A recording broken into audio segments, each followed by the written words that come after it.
eu não vivo sem doce depois do almoço. Tô tão triste. Acho que eu queria um brigadeiro. Café só com açúcar. Eu tenho certeza que você se identificou com alguma dessas frases. Pode confessar, sem julgamento. Quem nunca falou uma delas?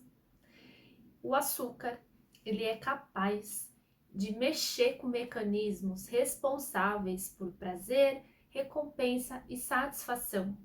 Então, é por isso que ele é um alimento, né, uma substância em que você tem muita dificuldade em não comer. Muitas pessoas acreditam que o açúcar tem relação com vício, mas na verdade tem relação com um hábito. Assim como você tem hábito de tomar banho, você pode ter o hábito de comer doce. Só que você acha que é um vício. E na verdade, é simplesmente o fato de você colocá-lo todo dia na sua rotina. E como ele gera satisfação, recompensa, prazer, bem-estar, você entra nesse ciclo vicioso.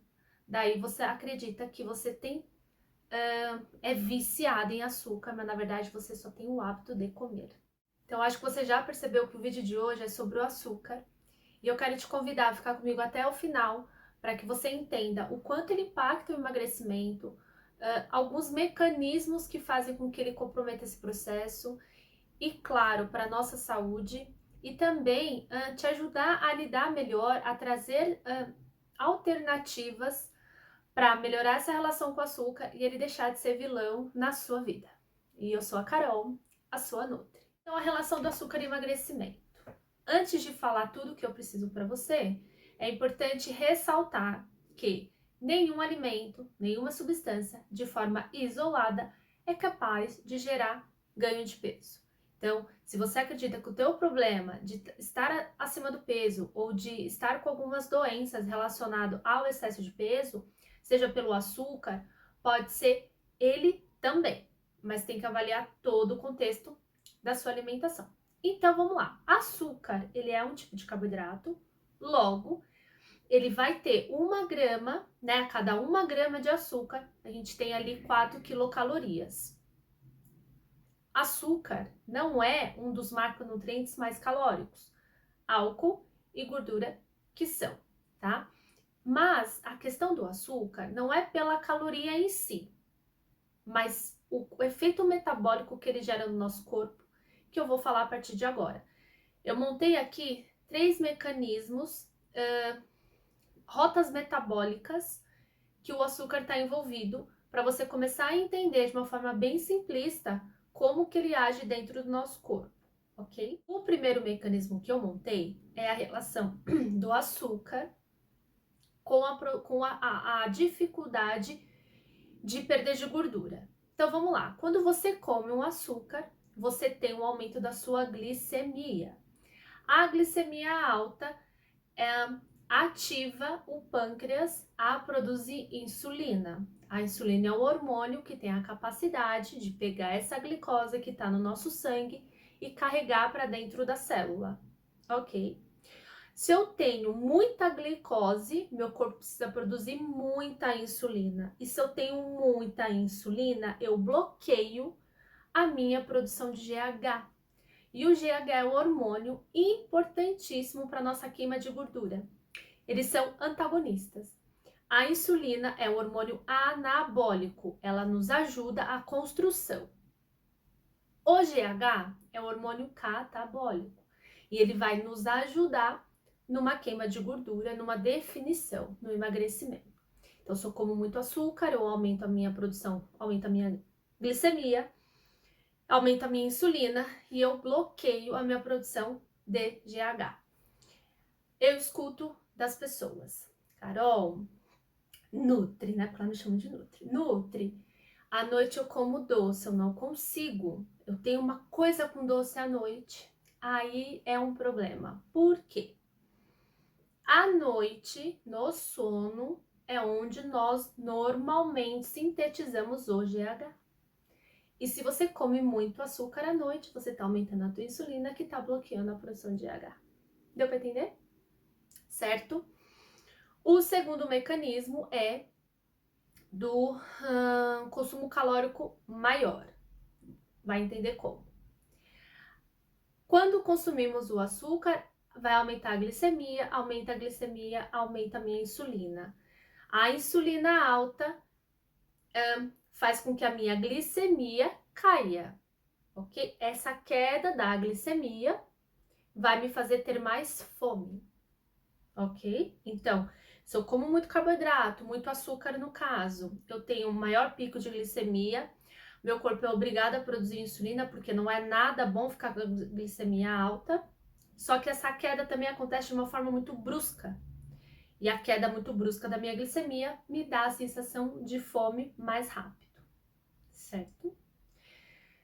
Aqui também tem algumas questões hormonais, então quando você está nesse aspecto de insulina muito alta, você está bloqueando o glucagon, que é um outro hormônio responsável por saciedade e tal, para não ser tão ampla nesse aspecto e confundir você. Então, pega só essa coisa, né?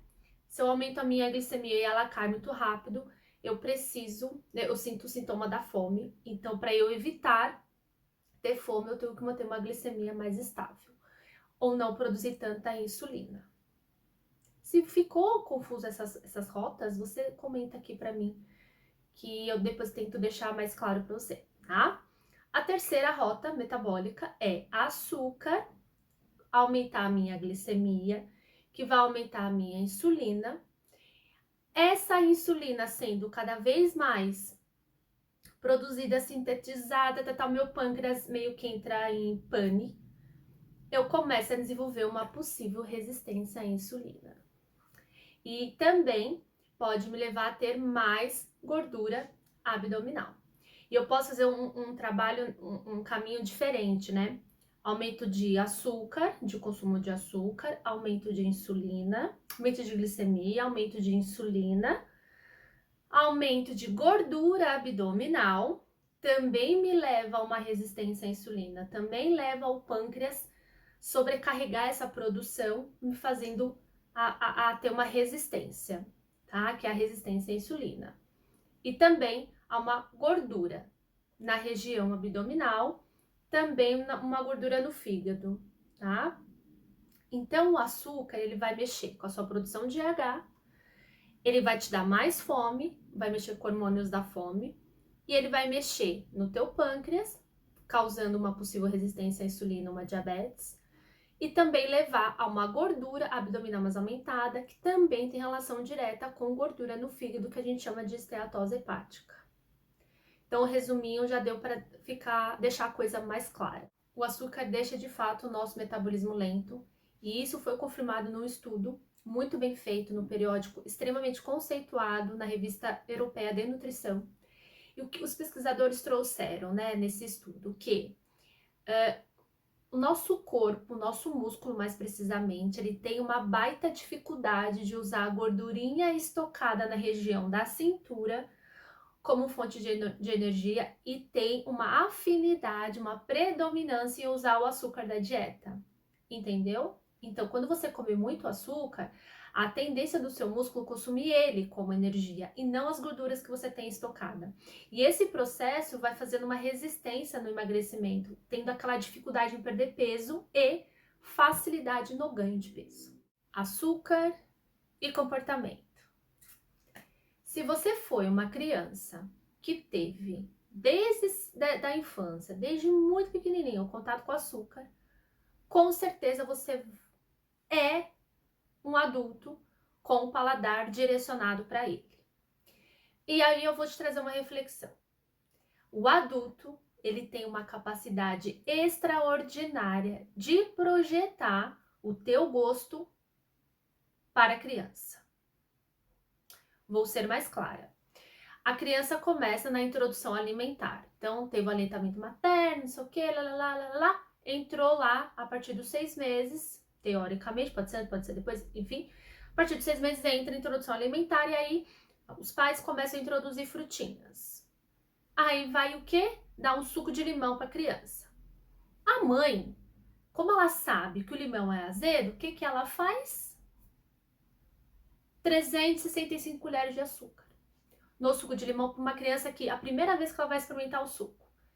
Então, ela está projetando o sabor que ela conhece do limão na criança. Esse é o primeiro erro. Porque a criança já vai ter contato com açúcar que ela nem precisa. Eu tô colocando o limão como exemplo, mas assim, serve para tudo.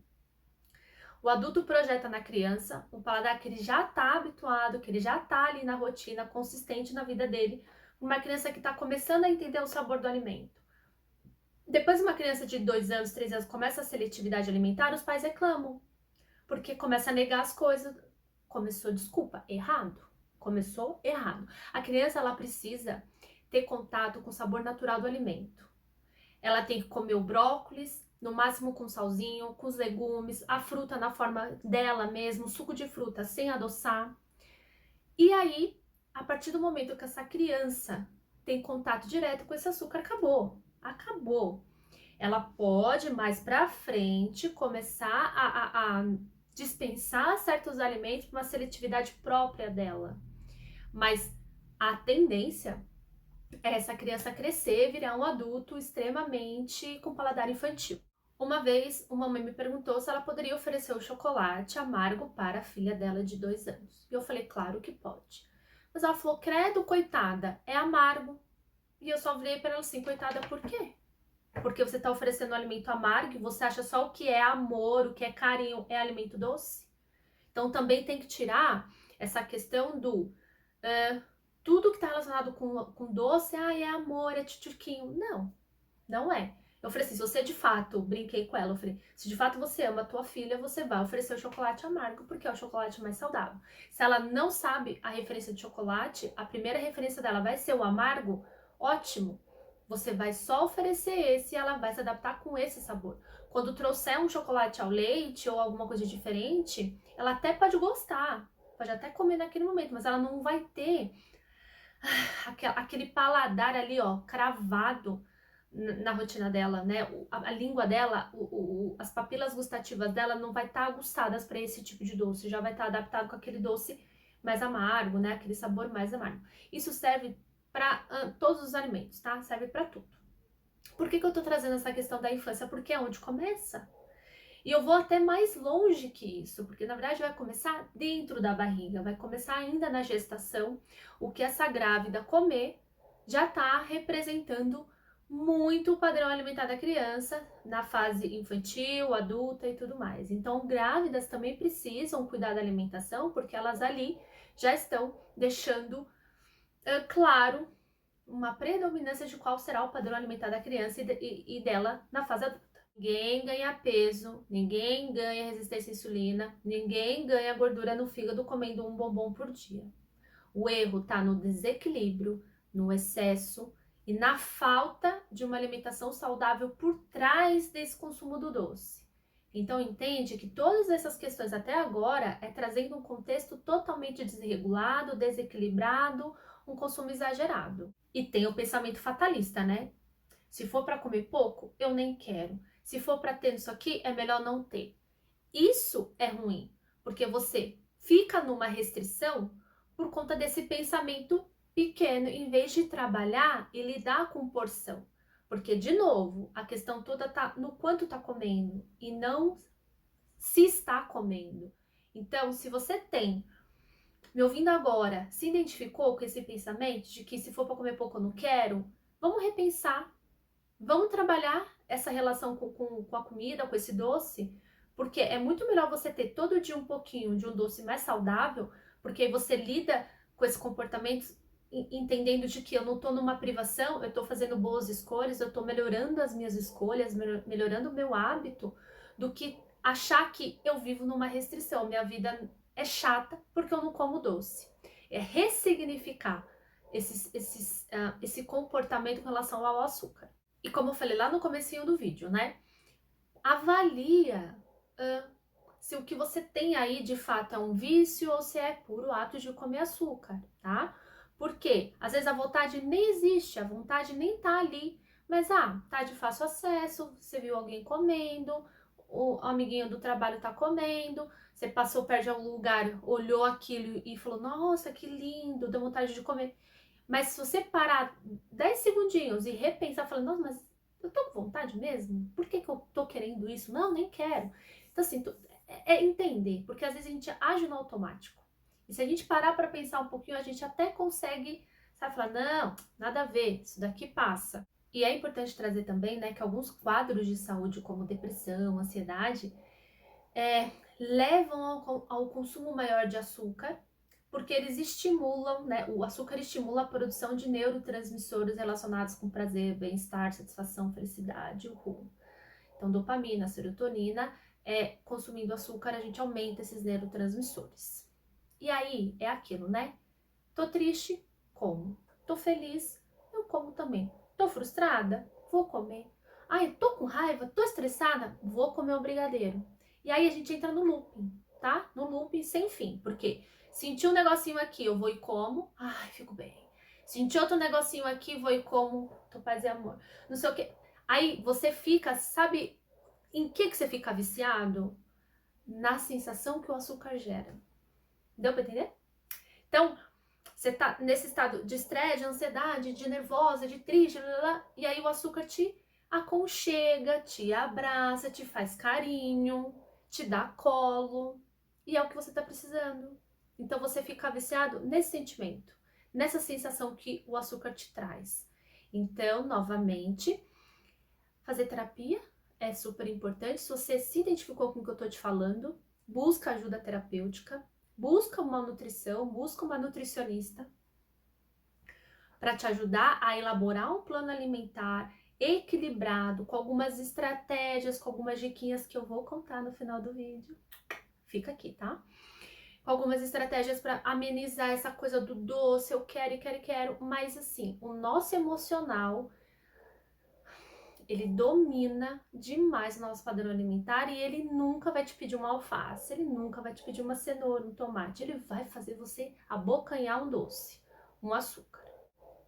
Aí vamos lá, né? O açúcar, ninguém pega o açúcar branco ali, puro, e taca na boca. Eu falo que se a pessoa chegou nesse nível, desistiu da vida, né? Já tá em outro patamar. Mas normalmente o açúcar que é consumido regularmente é aquele açúcar com outras coisas, com uma gordura ruim. Então, por exemplo, sorvete, torta, bolo, aí tem açúcar, tem farinha, tem gordura. Então, aí é pior ainda, porque não basta só a questão do açúcar, mas tem todas as outras coisas ruins, que aí combinadas é um cenário extremamente desfavorável, principalmente para o emagrecimento e também para o nosso quadro de saúde, para a prevenção de doenças. Uma coisa que eu acabei não falando e agora me veio esse insight é que açúcar, doces, nesse nível de tipo industrializado, sorvete, bolo, torta, blá, blá, blá, que tem gordura hidrogenada, farinha de trigo junto, tal, eles aceleram demais a nossa questão cerebral. Então eles deixam mais ativo. Numa pessoa ansiosa, isso é pior. Deu para entender? Então, ela tá ansiosa, ela come o açúcar, come um doce, ela teoricamente acha que agora eu relaxo. Não, aí depois vem a super estimulação. Ela vai o quê? Come de novo. E aí entra naquele loop que eu falei, tá? Então também a gente tem que falar que existe um relaxamento momentâneo, mas de fato o que acontece no nosso cérebro é uma super estimulação. E aí a gente aumenta mais ainda o quadro da ansiedade. Por isso que é importantíssimo, se você tem esse padrão, né, ansiosa e come o doce, que você tenha uma base terapêutica por trás, que você tenha ajuda talvez de um psiquiatra, da atividade física com certeza também, da nutricionista, para que todo mundo ali consiga tratar, né, e te ajudar a lidar melhor com todas essas questões do açúcar. Ai, Nutri, então você é contra tirar açúcar da dieta? Não, eu não sou contra. Eu acho que em alguns momentos, dependendo do estado que você tá com o consumo desse, tem que tirar mesmo. Não dá nem para negociar, não dá nem para flexibilizar, porque às vezes a flexibilização para você não vai fazer sentido, porque os alimentos que deveriam entrar você não quer. Então, não. Então, talvez para algumas pessoas, em algum momento, o açúcar tem que ser realmente tirado.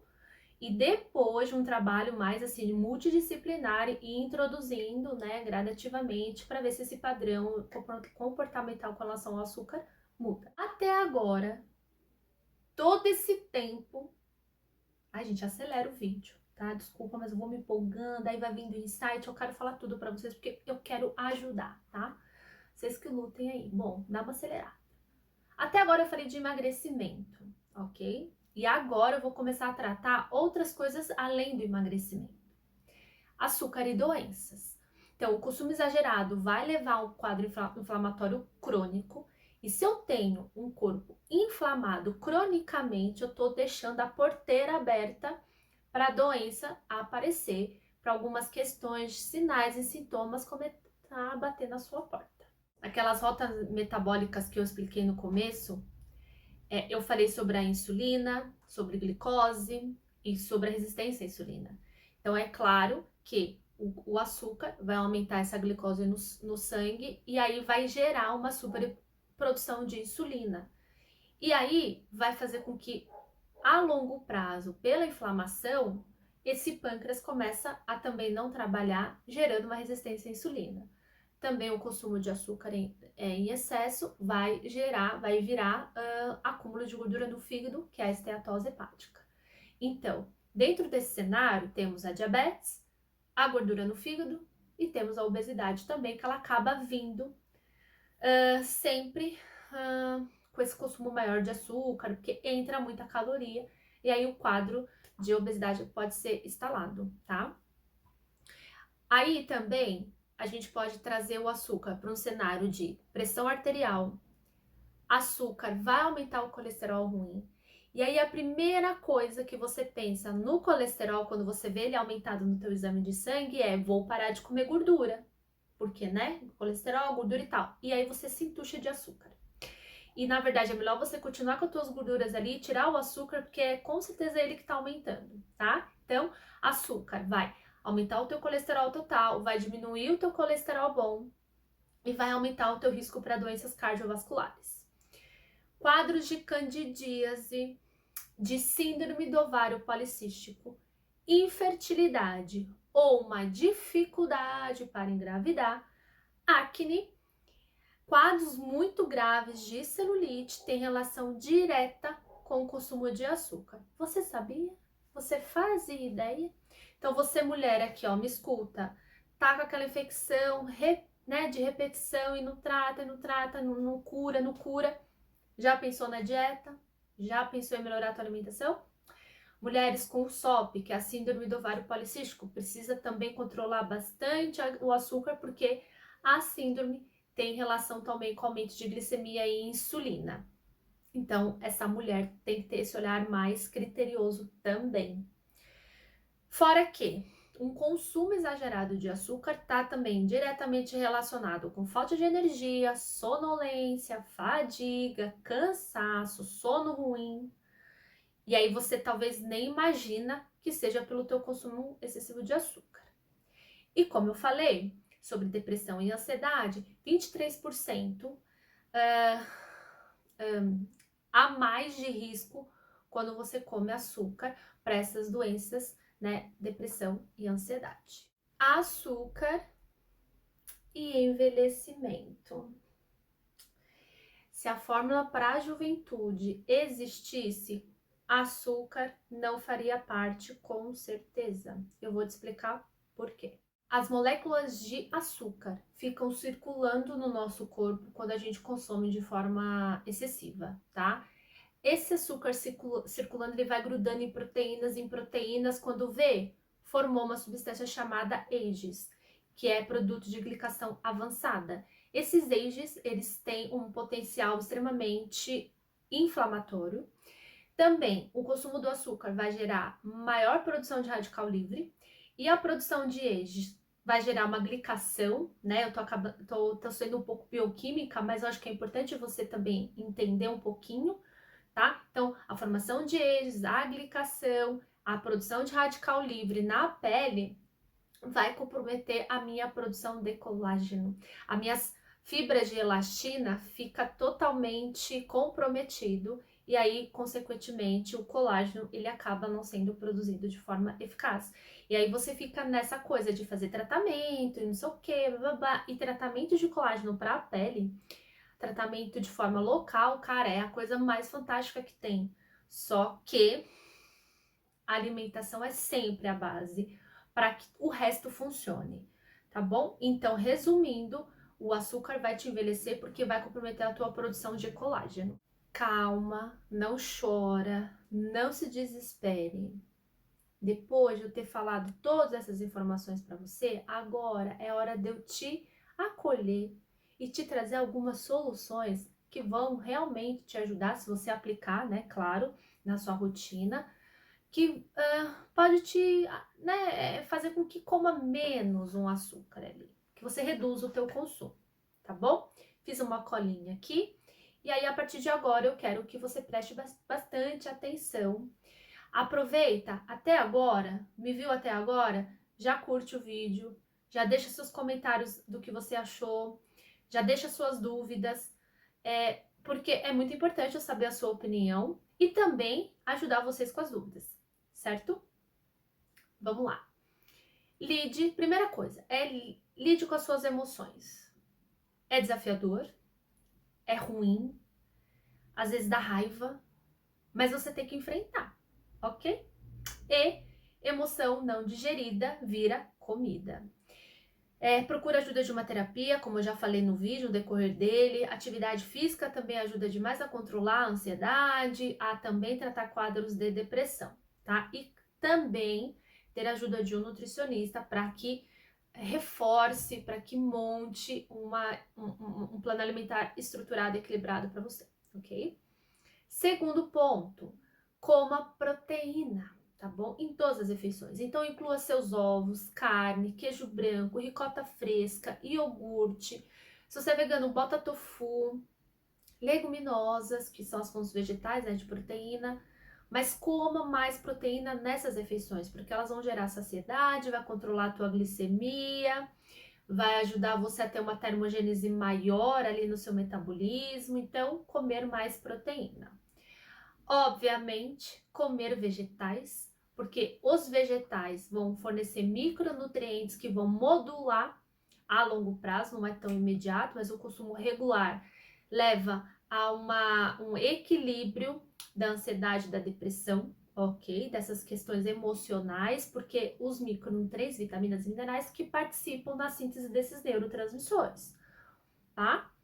Beba água, porque a água também ajuda na hidratação, vai te deixar saciada. Você tem a tendência de não confundir fome com sede quando você está bem hidratado.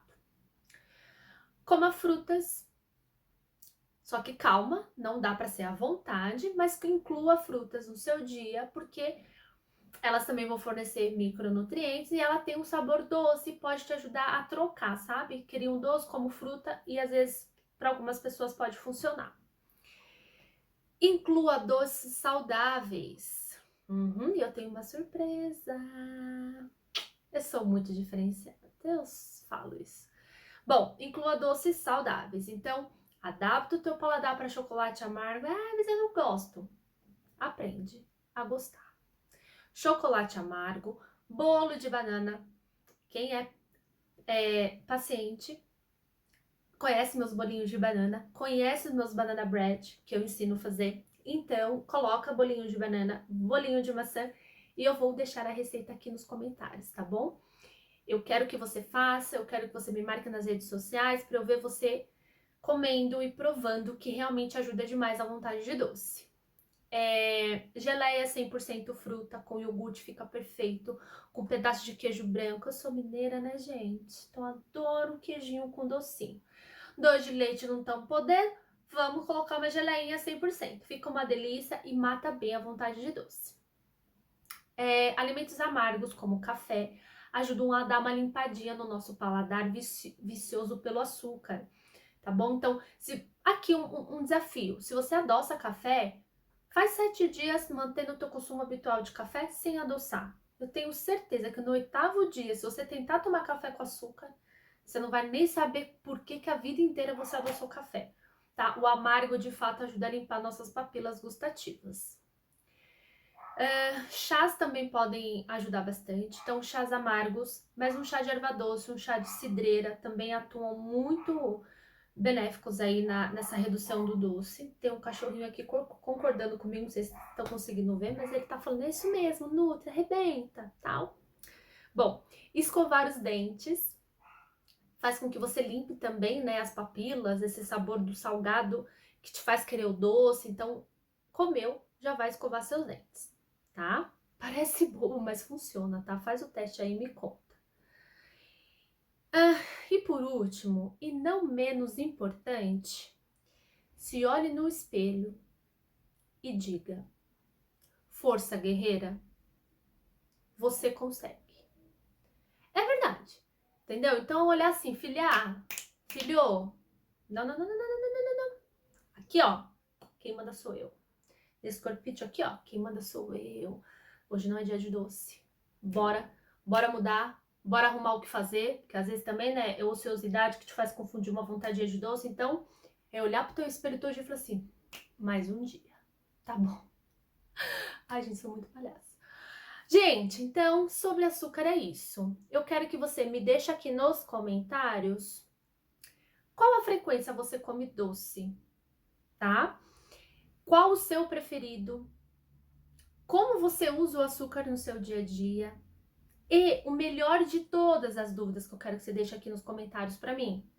Qual das estratégias que eu te ensinei agora você vai começar a aplicar? Ou qual delas você já aplica e funciona ou não funciona? Tá bom? Quero realmente essa troca. Deixa aqui nos comentários. Compartilha esse vídeo com as pessoas que você conhece, que têm esse consumo exagerado de açúcar, que já estão com problemas relacionados com ele, para que esse vídeo chegue até elas e ajude também de alguma forma. Se você ainda não se inscreveu no canal, aproveita, se inscreve para que você fique por dentro dos vídeos semanais que entram. Toda terça e quinta, às 20 horas, sobe um vídeo novo. Ok? Curte também. Se não curtiu, também não curte. Tá tudo bem, tá tudo certo, tá? Eu fico por aqui, eu agradeço demais a sua atenção até agora. O vídeo realmente ficou longo, mas eu acho que deu para dar uma esclarecida no assunto. E eu vejo você no próximo vídeo, que também tá sensacional. Um beijo e até mais!